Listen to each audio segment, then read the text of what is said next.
Assalamualaikum warahmatullahi wabarakatuh. Selamat datang di mata kuliah leadership.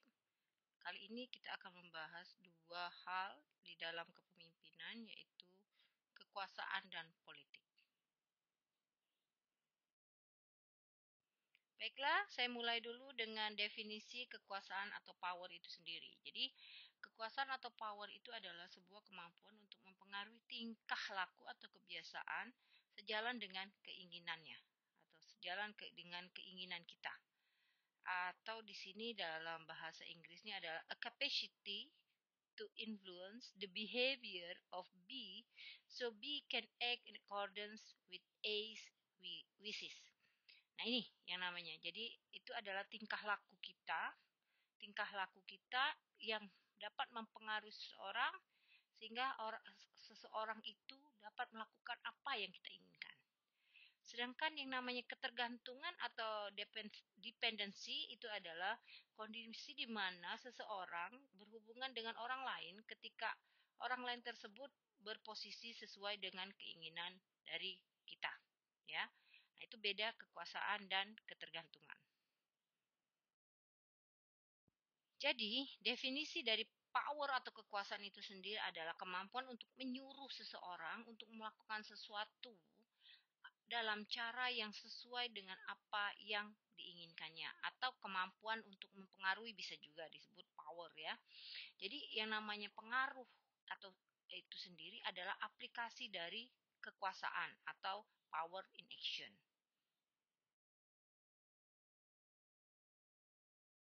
Nah, ini perbedaan antara kepemimpinan dan kekuasaan, ya. Jadi ini bisa kita lihat kalau seorang pemimpin atau kepemimpinan atau leadership itu sendiri itu hanya fokus pada tujuan organisasi. Jadi punya goal achievement terhadap organisasinya. Yang kedua, kepemimpinan itu fokus dengan keinginan pengikutnya. Jadi menyesuaikan keinginan dia dengan keinginan para pengikutnya, ya.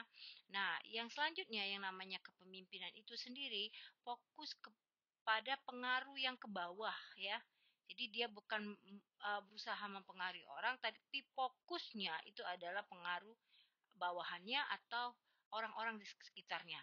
Sedangkan power itu sendiri biasanya itu digunakan sesuai dengan tujuan pemimpin itu sendiri. Jadi tujuannya atau apa? Kalau seandainya tadi kalau leadership dia punya tujuan organisasi atau tujuan yang lembaga, ya. Tetapi kalau power itu dia fokus dengan tujuannya untuk memimpin itu apa. Sedangkan power itu sendiri itu bergantung kepada permintaan pengikut, biasanya seperti itu, ya. Sedangkan kalau tadi kan keinginan, ya, bukan permintaan tetapi keinginan. Nah, selanjutnya yang namanya power ini biasanya digunakan untuk melawan pengaruh dari samping dan bawah, bukan melihat pengaruh ke bawah, tetapi digunakan untuk melawan yang namanya pengaruh dari samping dan pengaruh dari bawah. Nah, jadi yang namanya kepemimpinan ini, ya, kepemimpinan ini research fokusnya itu adalah kepemimpinan dan hubungannya dengan followernya atau pengikutnya atau bawahannya atau orang-orang di sekitarnya. Sedangkan pada power itu adalah fokusnya itu sendiri adalah taktik kekuasaan yang digunakan untuk menambah pelaksanaan. Itu beda kepemimpinan dan power itu sendiri. Nah, sekarang kita bahas kekuasaan dan wewenang, ya. Jadi tadi kekuasaan atau power, sedangkan ini wewenang. Sedangkan kalau wewenang ini adalah kekuasaan formal, ya. Kekuasaan formal yang dimiliki seorang karena posisinya yang disandang dalam sebuah organisasi. Nah, biasanya karakteristik dari sebuah wewenang yang diberikan kepada kita itu adalah yang pertama itu adalah posisi, yang kedua itu adalah penerimaan bawahannya, yang ketiga itu biasanya digunakan secara vertikal. Itu karakteristik dari wewenang. Nah, dasar dari kekuasaan itu sendiri, ya, dasar dari kekuasaan itu sendiri biasanya itu berdasarkan personal, ya. Selanjutnya itu ada juga dasar kekuasaan interpersonal. Ada juga kekuasaan yang berdasarkan struktural. Ada juga kekuasaan yang berdasarkan situasional. Nah, jadi ini dasar-dasar dari kekuasaan itu sendiri atau power itu sendiri. Kita bahas satu persatu ya. Yang pertama itu adalah kekuasaan berdasarkan interpersonal. Nah, menurut French and Raven, yang namanya kekuasaan berdasarkan interpersonal itu biasanya adalah kekuasaan legalitas, kekuasaan penghargaan, kekuasaan paksaan, kekuasaan keahlian, dan kekuasaan referensi. Nah, itu menurut French and Raven ya. Baik, sekarang kita bahas masalah formal power. Nah, formal power itu sendiri terjadi karena posisi individu itu di organisasi biasanya diberitakan karena dia memiliki kecakapan untuk memaksa atau memberi penghargaan dari kewibawaan formal atau kontrol informasi. Nah, biasanya formal power ini berkaitan dengan yang namanya coercive power atau kekuasaan karena rasa takut ya. Ada juga formal power ini berkaitan dengan yang namanya reward power. Reward power ini dapat terjadi karena penghargaan yang didistribusikan atas dasar kebijakan atau nilai. Nah, ini biasanya dasar-dasar dari power yang kita pandang di sini menurut pandangan formal power. Nah, formal power ini juga berkaitan dengan yang namanya legitimate power. Nah, legitimate power ini adalah kekuasaan yang diterima seseorang karena hasil posisinya secara hierarki formal di organisasinya. Memang kekuasaan ini diterima ya karena seseorang itu punya hierarki di dalam sebuah organisasi. Nah, itu yang disebut dengan legitimate power. Sedangkan information power adalah kekuasaan yang datang karena kita punya akses informasi atau kita punya kontrol terhadap informasi tersebut sehingga kita memegang kendali atas informasi tersebut. Nah, itulah yang disebut dengan information power. Baiklah, saya lanjutkan dengan power berdasarkan personal power atau power yang kekuasaan yang berdasarkan kekuasaan individu. Nah, yang pertama itu adalah expert power. Nah, expert power ini adalah kekuasaan yang didapat karena adanya keterampilan khusus atau pengetahuan yang dimiliki oleh seorang. Jadi, maksudnya seperti ini. Kalau kita punya keterampilan yang khas atau kita punya keterampilan yang spesifik atau kita punya keterampilan yang unik atau kita punya pengetahuan lebih lah atas sesuatu, nah kita bisa menghasilkan yang namanya expert power ini ya. Jadi itu ya yang namanya expert power. Selanjutnya itu adalah yang kedua adalah referent power.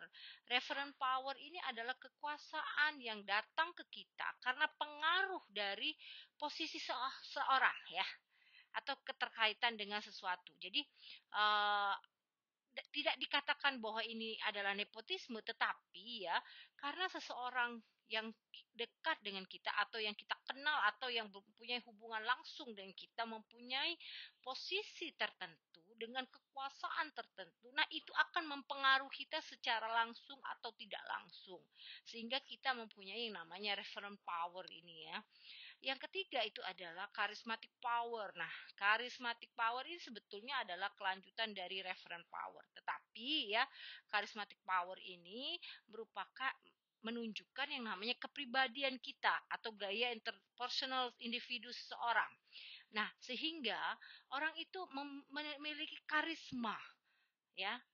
Jadi dengan karismanya itu sendiri, otomatis dia akan menghasilkan yang namanya charismatic power. Nah, itu yang disebut charismatic power atau kekuasaan karisma. Menurut McClellan, seseorang itu mempunyai kebutuhan akan kekuasaan, di mana orang tersebut pasti mempunyai keinginan untuk mempunyai pengaruh terhadap orang lain. Nah, biasanya kebutuhan akan kekuasaan ini dipengaruhi oleh tindakan yang kuat. Nah, misalnya di sini membantu atau memberikan nasihat kepada orang lain atau dapat menguasai seseorang ya. Jadi dengan menguasai seseorang dia merasa punya power ya. Yang selanjutnya itu adalah memberikan sesuatu yang mempunyai dampak emosi seorang. Jadi kita akan mempunyai power kalau kita memberikan dampak emosi, misalnya rasa takut, ya, rasa sedih, senang, seperti itu. Dan kebutuhan akan kekuasaan ini dapat berpengaruh terhadap reputasi kita. Jadi reputasi seseorang sangat dipengaruhi oleh kekuasaan. Itu berdasarkan McKellen, ya. Selanjutnya, ya, perbandingan antar manusia yang mempunyai power yang tinggi biasanya manusia tersebut memiliki sifat-sifat yang sangat kompetitif dan agresif. Akan kita lihat di antara teman-teman kita mana yang cukup kompetitif dan mana yang sangat agresif. Nah, biasanya orang itu ingin mencari power yang sangat tinggi terhadap diri orang lain. Ya, selanjutnya adalah tertarik untuk mempunyai sesuatu yang berhubungan dengan prestis. Seperti misalnya mempunyai mobil mewah, itu kan rasa prestis dengan merasa powernya tinggi sekali. Atau merasa harus menduduki jabatan tertentu sehingga saya dapat memperlihatkan power saya yang tinggi. Dan kalian semua itu adalah bawahan saya. Nah, itu biasanya adalah orang-orang yang sangat berhubungan dengan prestis sehingga dia merasakan bahwa dia memiliki power yang tinggi terhadap orang lain atau orang di sekitarnya. Nah, biasanya orang-orang atau manusia yang menyukai power yang tinggi itu menyukai situasi tindakan. Jadi dia cepat bergerak sehingga dia melakukan perubahan yang amat-amat drastis. Nah, itu adalah manusia atau orang yang sangat menginginkan power yang sangat tinggi. Atau dia mengikuti beberapa kelompok tertentu, ya. Nah, seperti itu, ya.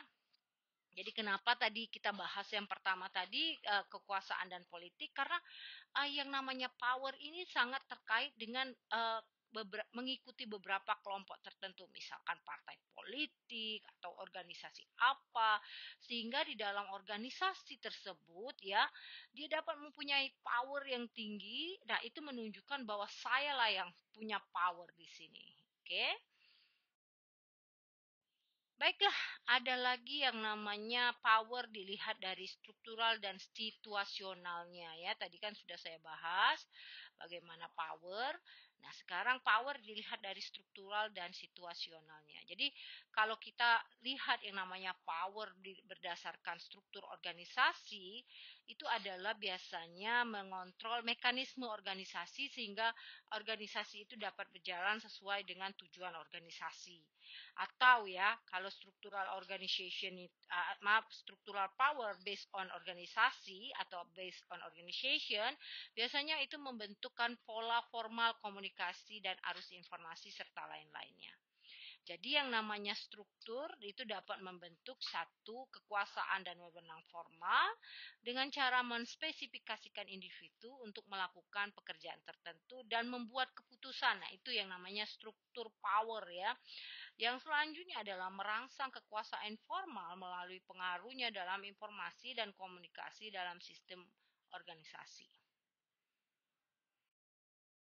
Nah, kekuasaan struktural ini biasanya terbentuk diakibatkan yang pertama, ya, sumber daya. Nah, biasanya penggunaan sumber daya, informasi, dan dukungan itu sangat-sangat berpengaruh terhadap struktural power. Sedangkan yang kedua dari sumber daya adalah kemampuan untuk memperoleh kerjasama untuk melakukan pekerjaan. Nah, biasanya orang-orang yang berada di structural power itu lebih senang melakukan pekerjaan secara bekerja sama daripada melakukan secara individu. Selanjutnya, structural power ini terbentuk karena kekuasaan pengambilan keputusan. Jadi dapat mempengaruhi dalam pengambilan keputusan. Ya, misalkan contohnya seorang ketua jurusan saja, dia dapat mengambil keputusan dengan kekuasaannya sehingga apa yang dia putuskan itu dapat mempengaruhi prodi-prodi yang ada di bawahnya. Misal itu, ya.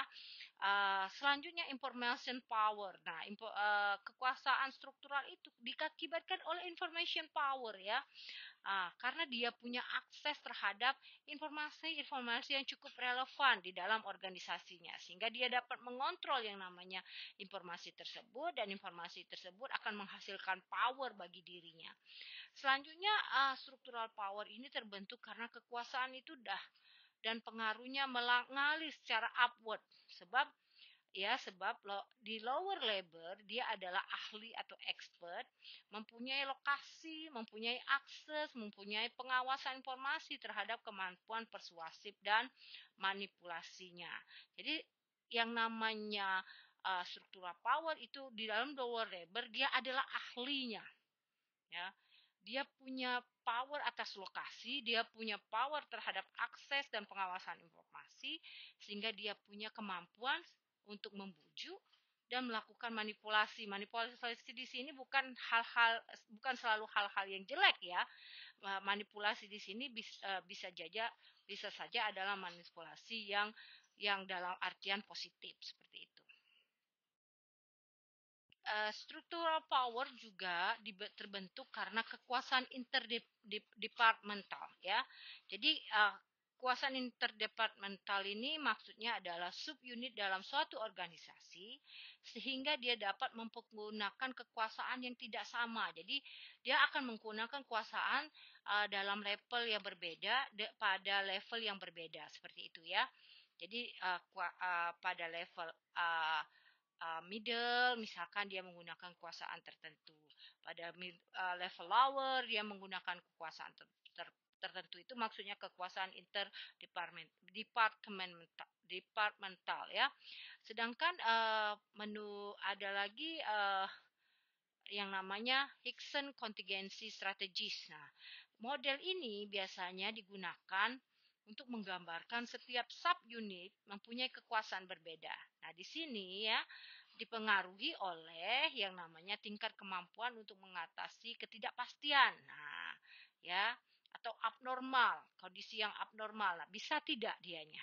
Ini menurut Hickson Contingency Strategies.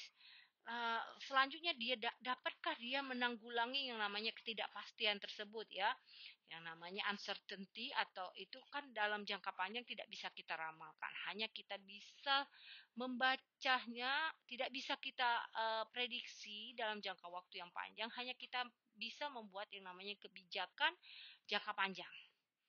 Nah, soal urusan itu akan berubah pada saat di perjalanan. Nah, itu akan terjadi bagaimana power kita sendiri dalam menanggulangi yang namanya uncertainty atau ketidakpastian. Misalnya contohnya saat ini, siapa yang meramalkan sebelumnya akan terjadi yang namanya pandemi COVID-19. Tetapi dengan power yang ada, kita bisa melakukan yang namanya adaptasi untuk menanggulangi yang namanya ketidakpastian. Dengan cara apa? Dengan cara mengcopy yang namanya prevention atau penanggulangan, yang dengan cara mengcopy yang berdasarkan informasi, dengan cara mengcopy by absorption-nya itu sendiri. Baiklah, saya lanjutkan. Keterpusatan subunit ini sendiri masih bersangkutan dengan structural power, ya.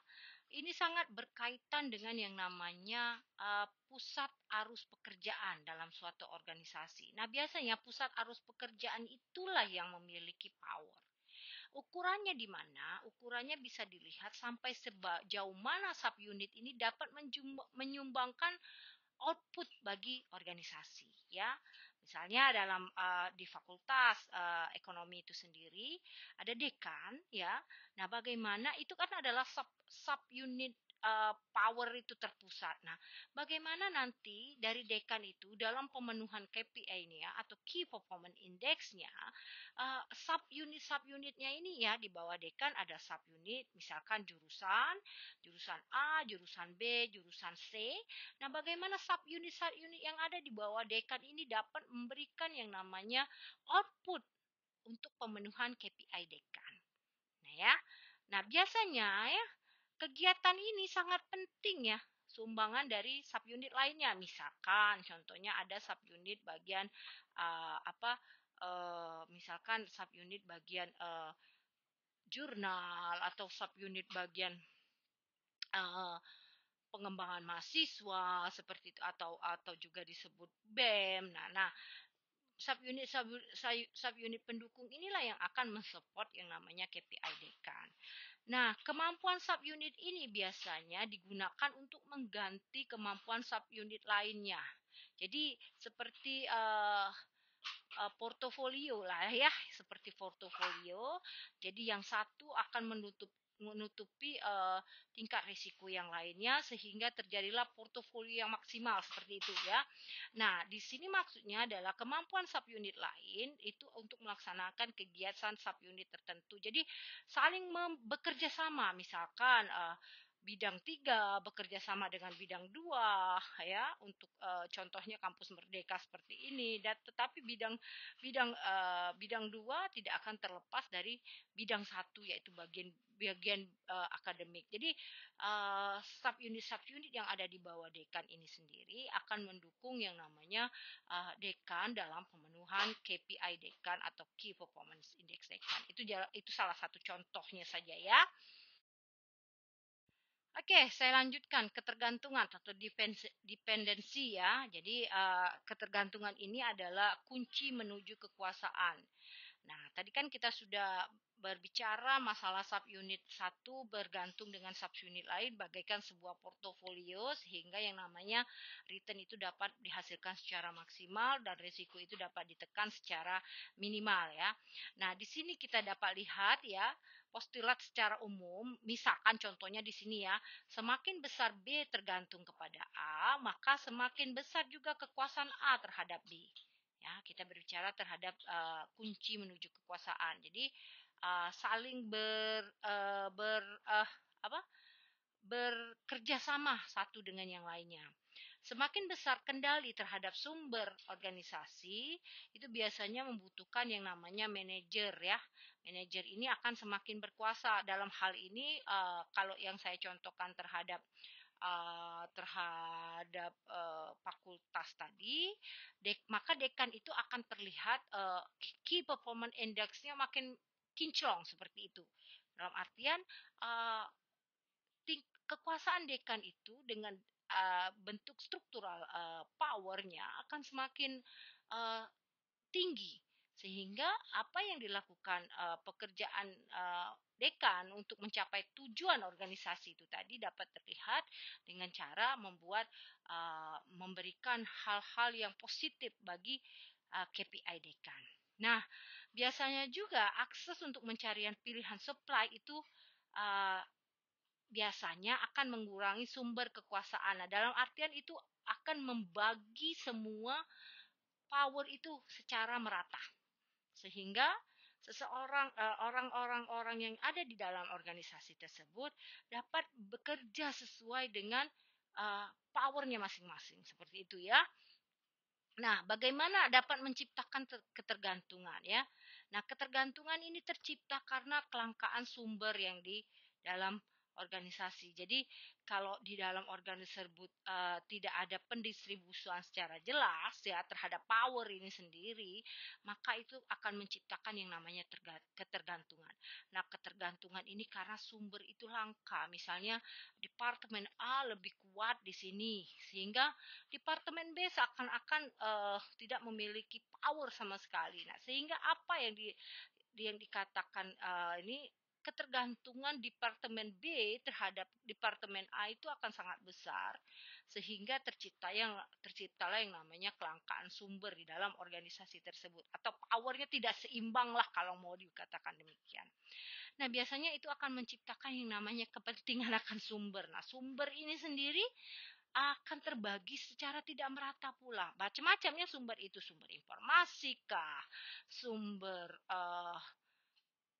power kah, seperti itu. Nah, biasanya tidak tergantikan yang namanya sumber ini, ya. Karena merasa apa departemen Allah yang paling memiliki sumber yang paling banyak dan memiliki sumber yang paling mempunyai kekuasaan yang paling banyak, mempunyai sumber informasi atau informasi power itu paling lebih banyak dari um, departemen B, maka departemen A ini akan merasa saya tidak layak untuk digantikan seperti itu. Jadi itulah yang akan menciptakan ketergantungan di dalam sebuah organisasi. Baik, setelah kita berbicara masalah kekuasaan atau power itu sendiri, sekarang kita berbicara masalah politik. Ya, bagaimana apa itu taktik politik atau power tactics ya. Jadi yang namanya taktik politik itu ya adalah bagaimana cara seorang individu itu melaksanakan kekuasaan atas dasar aksi yang positif spesifik ya, bukan positif tetapi spesifik. Nah, biasanya pengaruh dari taktik politik ini itu adalah legitimasi ya, pendekatan rasional, inspirasi, konsultasi, pertukaran, pendekatan personal, tanda terima kasih, atau paksaan, atau juga politik koalisi. Nah, ini ya. Jadi ada bentuknya macam-macam di sini. Nah, strategi dan taktik politik ini di dalam organisasi biasanya adalah aktivitas yang dipergunakan untuk memperoleh ya, mengembangkan dan mempergunakan kekuasaan dan sumber daya lainnya demi mencapai hasil yang diharapkan seorang apabila dihadapkan pada ketidakpastian atau tidak adanya kesepakatan pilihan. Jadi taktik politik atau politik di dalam organisasi itu akan ada bila tadi poin pertama itu adalah untuk memperoleh, mengembangkan, mempergunakan kekuasaan dan sumber daya ya, sehingga karena dihadapkan dengan yang namanya ketidakpastian dan ketidaksepakatan pilihan di dalam organisasi. Nah, baiklah, kita lanjutkan dengan yang namanya perilaku berorientasi politik. Nah, biasanya perilaku berorientasi politik ini terjadi di luar sistem kekuasaan legitimasi yang ada. Nah, ya. Nah, biasanya perilaku ini juga dirancang untuk menguntungkan seseorang atau subunit seseorang atau satu departemen saja karena dia merasa oke, kita mulai harus berpolitik sehingga politik ini dapat menguntungkan kelompok kita atau diri saya atau juga subunit saya atau juga misalkan grup saya seperti itu ya. Nah, perilaku berorientasi politik ini juga sangat berkaitan dengan mempertahankan atau memperoleh kekuasaan. Ya, Anda sudah bisa baca bagaimana politik ya. Politik itu sebetulnya adalah area dalam mempertahankan kekuasaan dan juga memperoleh kembali kekuasaan atau merebut kekuasaan. Ya. Jadi itu yang namanya orientasi politik. Biasanya hasilnya, kadang-kadang ya, kadang-kadang hasilnya itu adalah displacement of power, kekuasaan yang tidak pada tempatnya.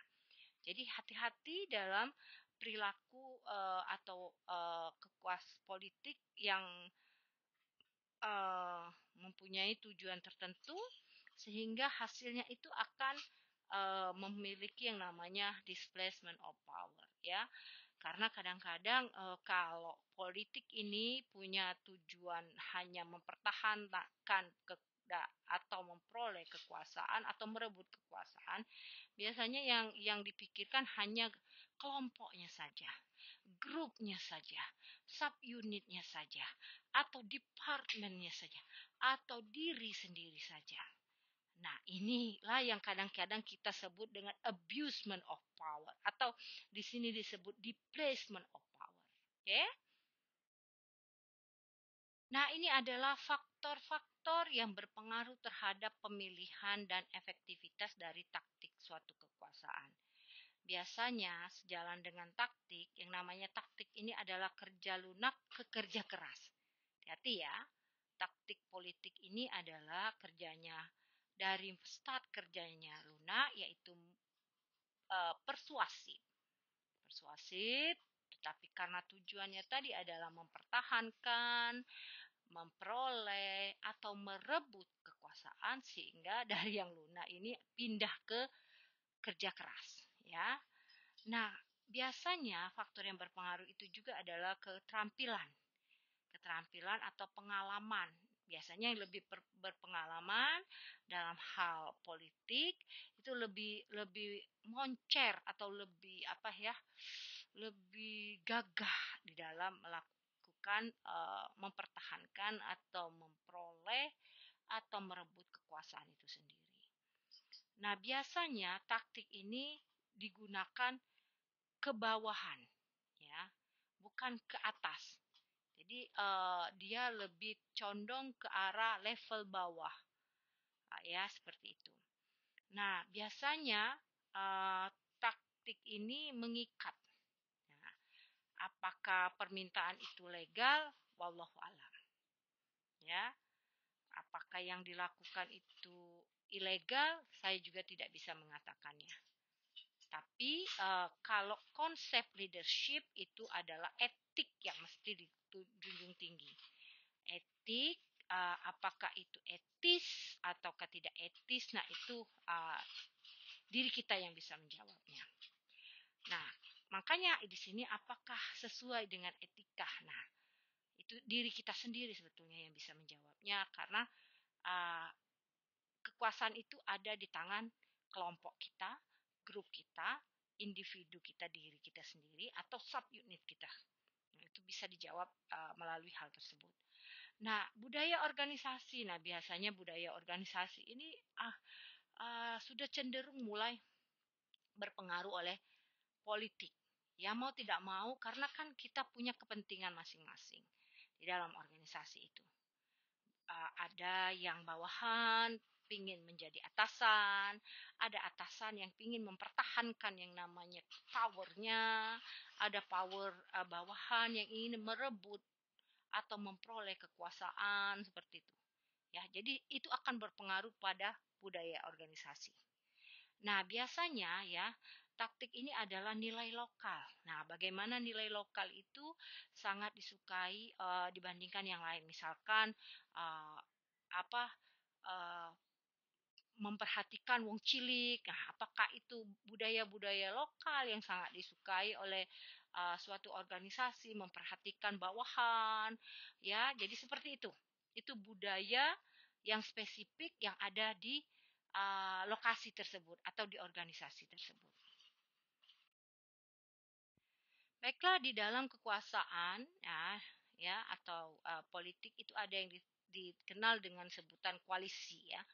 Jadi dalam leadership itu selalu ada yang disebut dengan koalisi, ya. Koalisi ini adalah kelas dari individu yang secara berkala dan bersama-sama untuk melakukan tindakan spesifik atau bersama. Jadi saya misalkan berkoalisi dengan B untuk melakukan tindakan sehingga kita berdua dapat menghasilkan power tertentu seperti itu. Nah, biasanya semakin maksimal koalisi kita itu, maka akan semakin berpengaruh, ya, akan memiliki power yang cukup tinggi. Dan biasanya lebih luas koalisi ini, maka akan banyak pula dukungan sehingga power yang juga yang dihasilkan juga akan tinggi. Nah, dengan koalisi ini dapat dibagi berbagai tugas dengan sumber-sumber yang menguntungkan. Jadi misalkan saya berbagi dengan B tadi, apa yang didapat B, apa yang didapat saya. Nah, sumber-sumber daya yang ada di sekitar kita itu akan kita bagi. Ya, di dalam organisasi kita itu akan kita bagi, sehingga itulah kalau kalian kenal dengan disebut bagi-bagi kekuasaan. Ya, saya tidak akan memiliki kekuasaan itu 100% karena saya berkoalisi dengan si B. Seperti itu. Saya akan bagi kekuasaan saya sehingga koalisi kita itu tampak kuat. Ya. Nah, itu kan kita sering dengar bagi-bagi kekuasaan. Oke, ya. Selanjutnya itu dapat digunakan berbagai tugas yang standar dan rutin. Jadi koalisi ini dapat berbagi yang namanya tugas secara standar dan rutin. Nah, itulah hampir mirip-mirip dengan berbagi-bagi kekuasaan, tetapi ini tugasnya yang dibagi. Jadi bukan hanya kekuasaan, tetapi tugas juga, wewenang pun akan kita bagi. Itu yang namanya koalisi di dalam politik. Baiklah, sekarang kita berbicara masalah taktik politik. Jadi, yang namanya taktik politik itu kadang-kadang terjadilah penghindaran yang namanya peraturan-peraturan formal. Jadi, dalam taktik politik atau politik di dalam kekuasaan biasanya terjadi penghindaran hal-hal terhadap peraturan yang ada. Nah, biasanya taktik politik atau politik kekuasaan ini adalah politik pribadi dengan memanfaatkan biasanya persahabatan untuk melakukan yang namanya kemudahan, kekeluargaan, segala macam. Nah, itu biasanya didapatkan untuk melakukan yang namanya kemudahan atau kedekatan dengan seseorang. Ya, tadi kan sudah saya bicarakan bagaimana yang namanya power itu berkaitan dengan kedekatan. Selanjutnya pendidikan. Nah, pendidikan di sini adalah kemampuan kita dalam membujuk untuk berpikir sesuai dengan syarat-syarat tertentu atau sesuai dengan keinginan kita ya. Ya, jadi ada syarat-syarat tertentu yang mesti kita penuhi, yang mesti dipenuhi seseorang sehingga dia bisa bergabung dengan kekuasaan kita. Seperti itu. Ya, itu tadi. Bagaimana caranya kita membujuk orang tersebut agar mau gabung dengan kekuasaan kita sehingga uh, belum tentu berkoalisi, hanya bergabung sehingga tapi dengan syarat-syarat tertentu sehingga kita dapat mendapatkan yang namanya power itu lebih lebih besar lagi. Nah, di dalam organisasi juga kita perlu mengubah yang namanya pola interaksi formal dan informal. Jadi, yang namanya politik dengan kekuasaan itu dapat mengubah yang namanya pola interaksi formal dan informal di dalam organisasi. Nah, biasanya taktik tersebut itu dipergunakan oleh agen untuk mencapai tujuannya, di mana taktik itu biasanya berlaku di luar kekuasaan resmi. Nah, ya. Jadi, ini dapat menguntungkan satu pihak atau juga merugikan pihak lain. Jadi hati-hati ya, taktik politik kekuasaan itu juga dapat disengaja dikembangkan untuk memperoleh kekuasaan yang lebih besar. Jadi politik kekuasaan itu sendiri adalah politik di mana itu tadi mempertahankan, merebut atau memperoleh kekuasaan. Jadi seperti yang saya katakan sebelumnya itu bisa dilakukan oleh bawahan untuk merebut atau mempertahankan kekuasaan atau memperoleh kekuasaan tersebut. Oke. Nah, ini adalah bentuk-bentuk penelitian politik di mana politik itu di dalam kekuasaan dan politik itu sendiri, di dalam leadership. Baiklah, saya cukupkan sampai di sini. Saya tutup materi kali ini dengan mengucapkan alhamdulillah. Ini tugas yang perlu Anda kerjakan. Terima kasih. Wabillahi taufiq wal hidayah. Wassalamualaikum warahmatullahi wabarakatuh. Baiklah, saya cukupkan sampai di sini. Saya tutup materi kali ini dengan mengucapkan alhamdulillah. Ini tugas yang perlu Anda kerjakan. Terima kasih. Wabillahi taufiq wal hidayah. Wassalamualaikum warahmatullahi wabarakatuh.